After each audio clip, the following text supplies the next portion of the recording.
Hi friends, అందరికీ నమస్కారం. ఈ వీడియో స్కిప్ చేయకుండా పూర్తిగా చూడండి. వీడియో చూసిన తర్వాత ఇంట్లో ఏ వస్తువు పాడేయాలన్నా ఖచ్చితంగా ఒక్క క్షణం అయితే ఆలోచిస్తారండి. మనం ఇప్పటివరకు ఇలాంటి కవర్లు, అలాగే షాపింగ్కి వెళ్ళినప్పుడు వచ్చే బ్యాగుల్ని వేస్ట్ అని పక్కన పెట్టేస్తాం కదా. కానీ వాటితోటి మనం సూది దారం ఉపయోగించకుండా మంచి ఆర్గనైజింగ్ బ్యాగ్స్ లాగా చేసుకోవచ్చండి. వీడియో నచ్చితే లైక్ చేయండి, అలాగే షేర్ చేయండి. నేను చెప్పిన ఐడియాస్ ఎలా ఉన్నాయో కామెంట్ చేయండి. ముందుగా ఇలాంటి కవర్స్ తీసుకున్నప్పుడు వాటిని సగానికి ఫోల్డ్ చేసేయాలి.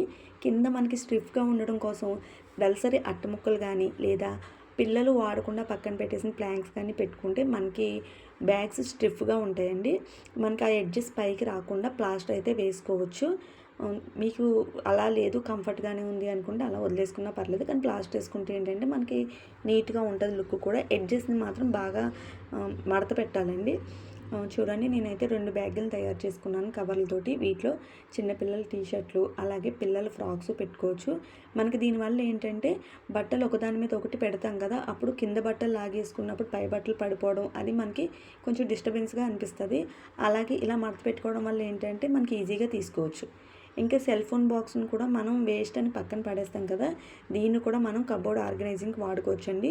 ఇలా కర్చీఫ్స్ పెట్టుకోవడం కానీ, లేదా చిన్నపిల్లల ఇన్నర్స్ మనకి త్వరగా దొరకవు, పెద్ద బట్టల కిందకి అయ్యి వెళ్ళిపోయి కొంచెం కనిపించకుండా అవుతాయి కదా.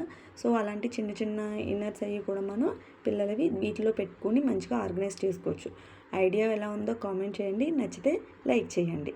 ఇంకా మనకు మార్కెట్లో వచ్చే పేపర్ బ్యాగ్స్ని కూడా మనం ఆర్గనైజింగ్కి ఉపయోగించుకోవచ్చండి. వాటిని కూడా సేమ్ ముందు వీడియోలో చూపించినట్లే సగానికి ఫోల్డ్ చేసేసుకోవాలి. అడుగుని స్టిఫ్గా ఉండడం కోసం ఒక దళసరి అట్టముక్కను పెట్టుకోవాలి.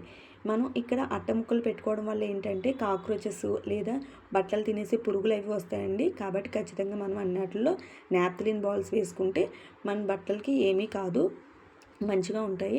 వీటిలో మనం పిల్లల టీషర్ట్లు అవి పెట్టుకోవచ్చండి. పిల్లల టీషర్ట్లు కూడా చాలా చిన్నగా ఉంటాయి కదా, సో అటువంటి వాటిని కూడా మనం ఇలా చేసుకోవచ్చు. ఇంకా మనం ఇలా షాపింగ్కి వెళ్ళినప్పుడు మనకి ఇలాంటి బ్యాగ్స్ అయితే ఇస్తారు కదండి, వాటిని కూడా మనం మంచిగా ఆర్గనైజింగ్కి ఉపయోగించుకోవచ్చు. ఇవి కూడా ఏంటంటే లుక్ చాలా బాగుంటాయి కాబట్టి మనకి కబోర్డ్లో కూడా చాలా బాగా కనిపిస్తాయండి. రెంట్ హౌస్లో ఉన్నప్పుడు ఏమవుతుందంటే చిన్న చిన్న కబోర్డ్స్ ఉంటాయి కదా, మనకి బట్టలు కూడా పట్టవు.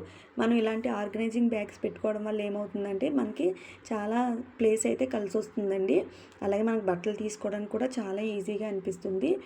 మీరు కూడా మీ ఇంట్లో వేస్ట్ అని పక్కన పెట్టేసిన బ్యాగులతో నేను చెప్పిన ఐడియాని ఫాలో చేయండి. మీకు చాలా కంఫర్ట్గా అయితే అనిపిస్తుంది. వీడియో మీద అభిప్రాయాన్ని కామెంట్ చేయండి, నచ్చితే లైక్ చేసి షేర్ చేయండి. మరిన్ని ఇంట్రెస్టింగ్ వీడియోస్ కోసం నా ఛానల్ని సబ్స్క్రైబ్ చేసి నాకు సపోర్ట్ చేయండి. నేను చేసిన ఇదివరకటి వీడియోలు కూడా ఒక్కసారి చూడండి. నేను ఫైనల్గా నా కబోర్డ్ని అయితే నేను చేసిన బ్యాగులతో ఇలా సర్దుకున్నానండి. నాకైతే చాలా కంఫర్ట్గా అనిపిస్తుంది. పిల్లల బట్టలు వేరేగా, కర్చీఫ్లు వేరేగా, నా టాప్స్ వేరేగా అన్నీ బాగా సర్దుకున్నాను. చాలా నీట్గా అనిపించింది. Thanks for watching.